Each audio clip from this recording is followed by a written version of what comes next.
एक जंगल में एक बाघ अपने बेटे के साथ रहा करता था। बाघ का बेटा बहुत खूबसूरत और सफेद रंग का था। बाघ अपने बेटे से बहुत प्यार किया करता था। और वहीं दूसरी तरफ उसी जंगल में शेर और शेरनी रहा करते थे और उनका एक बेटा जिसका नाम शेरू था। शेरू भी बहुत खूबसूरत और सफेद रंग का था। शेर और शेरनी अपने बेटे शेरू से बहुत प्यार किया करते थे। सुनो जी, ये हमारा बेटा शेरू बहुत मन्नतों के बाद पैदा हुआ। देखो जी, मैं कह देती हूँ, मेरे बच्चे शेरू को किसी भी चीज की कमी नहीं होनी चाहिए। हाँ हाँ शेरनी, तुम जितना शेर से प्यार करती हो, मैं उससे भी ज्यादा अपने बेटे शेरू से प्यार करता हूँ। तुम चिंता मत करो, मैं शेरू को किसी भी चीज की कमी नहीं होने दूंगा। अच्छा शेरनी, मैं जंगल में शिकार के लिए जा रहा हूँ, तुम शेरू का ध्यान रखना। फिर शेर जंगल में शिकार ढूंढने निकल जाता है और शेरनी अपने बेटे शेरू से प्यार कर रही होती है। मेरा बेटा शेरू, कितना प्यारा बेटा शेरू, जहाँ से प्यारा बेटा शेरू। और दूसरी तरफ शेर शिकार की तलाश में इधर उधर भटक रहा था, लेकिन बदकिस्मती से शिकार नहीं मिला। और दूसरी तरफ शेरनी शेर का इंतजार कर रही थी। अरे राजा शेर, अब तक क्यों नहीं आए? मेरा बेटा भूख के मारे तड़प रहा है। लगता है मुझे ही जाना पड़ेगा शिकार करने के लिए। सुनो बेटा, तुम घर में ही रहना और घर से बाहर नहीं निकलना। मैं तुम्हारे लिए खाना लेने के लिए जाती हूँ। फिर शेरनी भी खाने की तलाश में निकल जाती है। और वहीं दूसरी तरफ शेर शिकार को ढूंढते ढूंढते एक पहाड़ पर चढ़ जाता है और अचानक उसका पैर फिसल जाता है और वह पहाड़ी से सीधा नीचे गिर जाता है। नीचे गिरने के कारण शेर को काफी चोट आ जाती है और उसका काफी खून बहने लगता है। तभी वहां पर घूमता हुआ वह दयालु बाघ आता है और शेर को जख्मी हालत में देखकर उसके पास पहुंचा। अरे ये तो शेर है, इसका तो काफी खून बह गया है, ऐसे तो ये मर जाएगा। मुझे जल्दी से हकीम बालू को बुलाना होगा। फिर बाघ जल्दी से हकीम बालू को बुलाकर लाता है। अरे बाघ, शेर का तो काफी खून बह गया है। एक काम करो, तुम जल्दी से जाओ और जंगल में हरी पहाड़ी के पास एक पेड़ है, तुम उसकी पत्तियों को तोड़कर लेकर आओ। जल्दी करो बाघ, समय कम है। बाघ बिना देरी किए पेड़ की पत्ती तोड़ने के लिए निकल जाता है।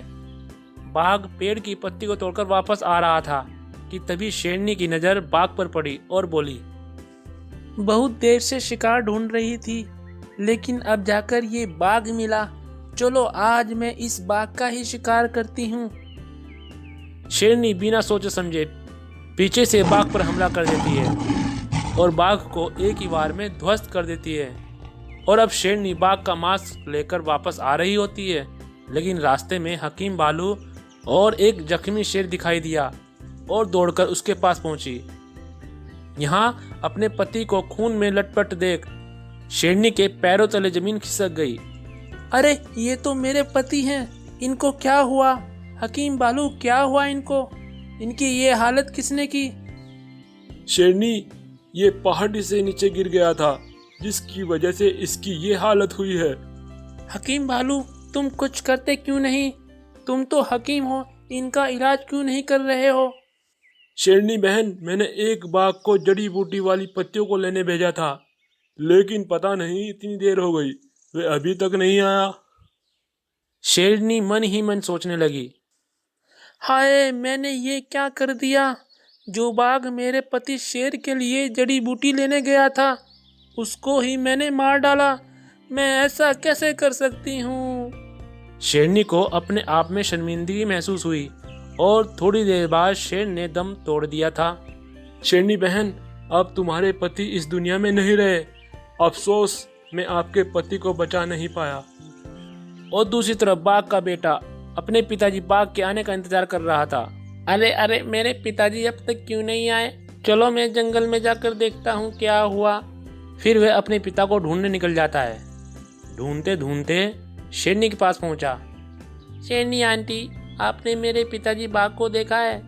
बहुत देर से वे घर नहीं आए, क्या तुमने उन्हें कहीं देखा है?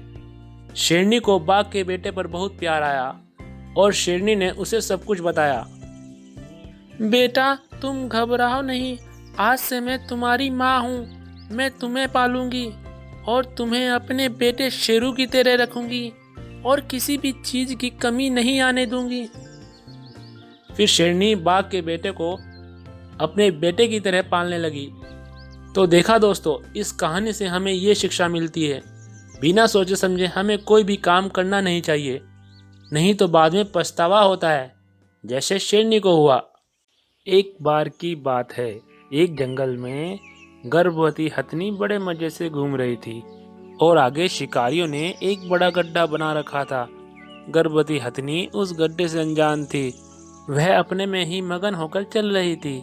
गर्भवती हथनी उस गड्ढे के करीब पहुंचने ही वाली थी कि तभी वहां एक गर्भवती बाघिन सामने आ जाती है और हथनी से कहती है, अरे हाथी बहन, तुम्हारा ध्यान किधर है?